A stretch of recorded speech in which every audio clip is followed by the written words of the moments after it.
You are leaving thousands of dollars on the table every single month, and the worst part is you don't even know it's happening. Right now, as you watch this, your competitors are not smarter than you, they are not working harder than you, and they are definitely not providing better service than you. They are simply pricing differently. And that one difference is the reason some businesses scale effortlessly, while others grind for years and still wonder why the bank account never seems to reflect the work being put in.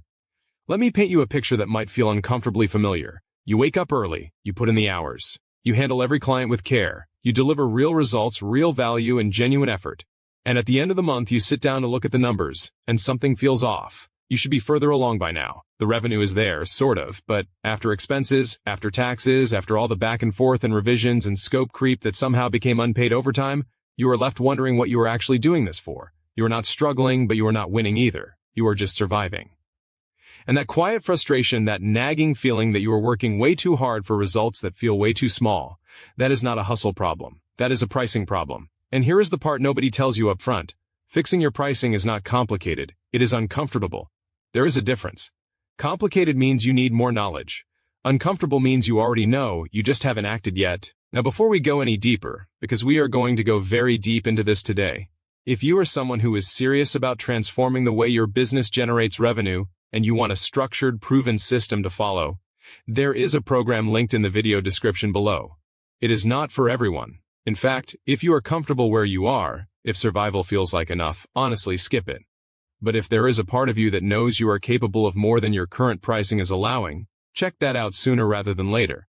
Now let's get back to what is costing you everything.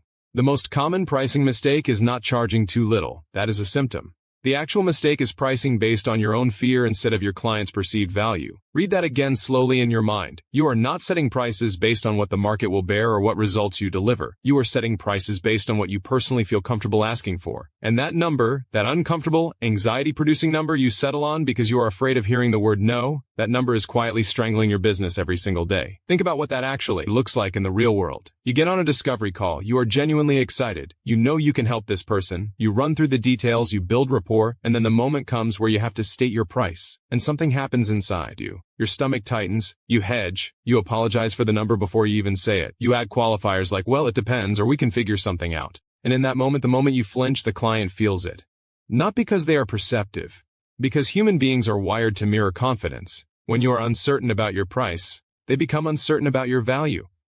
And then the deal falls apart, or worse, it moves forward at a discounted rate that ensures you will resent every hour you spend delivering it.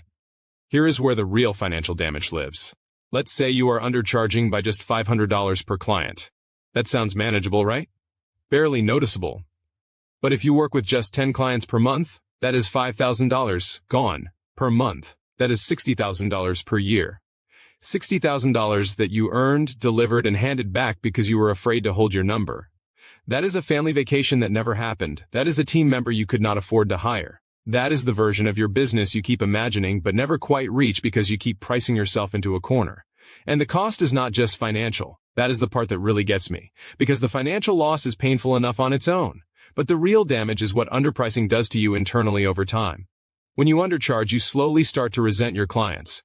Not because they are bad clients, because you agreed to a number that didn't honor your time, and now every extra request feels like a personal attack. You start rushing through your work. You lose the joy in what you do. You stop innovating because you cannot afford to think strategically when you are running at full capacity just to keep the lights on. Underpricing doesn't just steal your money. It steals your energy, your creativity, and eventually your passion for the work you once loved. So what does the other side look like? What happens when someone actually breaks through the fear and starts pricing with conviction? Everything changes, and not slowly, fast. The first thing that happens is the quality of your clients changes. This is the one that surprises people most. When you raise your prices, you attract better clients. People who pay more ask better questions, implement faster, respect your time, and get better results. And when clients get better results, they refer more people. So not only does your revenue go up immediately, but your lead pipeline starts filling with higher quality prospects almost automatically. The second thing that happens is you get time back. Real time. Not hustle time where you are technically off the clock but still mentally running through tomorrow's task list. Actual free time. When you are charging what your work is truly worth, you need fewer clients to hit your revenue goals. Fewer clients means fewer moving pieces, fewer emails, fewer calls, fewer problems. One well-priced client can replace 3 underpriced ones. Think about what that means for your day-to-day life. The third thing that happens is your confidence compounds. This is the invisible multiplier that nobody talks about. When you hold your price and someone says yes, something shifts inside you permanently. You realize the ceiling you had was imaginary. You realize the discomfort you felt was just unfamiliarity, not a signal to retreat. And every time you hold your number, every time a client agrees, that confidence builds on itself. Suddenly you are walking into conversations differently. You are showing up differently. You are making decisions from a place of clarity instead of desperation. And that energy, that grounded, unshakable energy, becomes one of the most valuable assets in your entire business. Now let's talk about how to actually fix this, because you deserve more than motivation today. You deserve a real framework. Step 1 is understanding the difference between cost-based pricing and value-based pricing. Cost-based pricing is what most people do by default. You calculate how long something takes you, multiply by an hourly rate, and present a number. The problem is this approach anchors your revenue to your time, and your time is finite. Value-based pricing works completely differently. Instead of asking, what does this cost me to deliver, you ask, what is this worth to the person receiving it? If your service helps a client generate an additional $20,000 per month, your price should reflect a portion of that transformation, not the number of hours you spend on a laptop. Step 2 is eliminating the apology energy from your pricing conversations. This is behavioral, not tactical. Stop saying things like, so the investment is around, or it comes out to roughly, or I can probably do something for you. Those phrases communicate uncertainty, and uncertainty communicates low value. Instead, practice stating your price once, clearly, and then going completely silent. The discomfort of silence after stating a price is the exact moment where most people crumble and start discounting. That silence is not rejection, it is processing. Let the client process.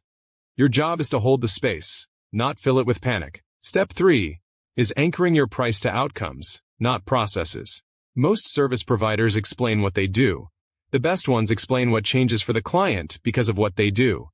There is a massive difference between saying I will build you a marketing funnel and saying I will build you a system that predictably generates qualified leads so you can stop relying on referrals and start scaling on demand. Same deliverable, completely different perceived value. When your price is attached to a transformation, clients stop comparing you to cheaper alternatives because cheaper alternatives are not offering the same transformation. Step 4 is decoupling your self-worth from the negotiation.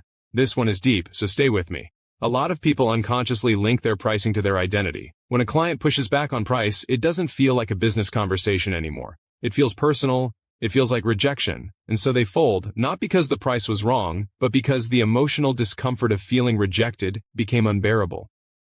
The ability to separate your sense of value as a person from the price you charge as a professional is one of the most important psychological skills you will ever develop in business. And here is the truth that very few people will say to you directly.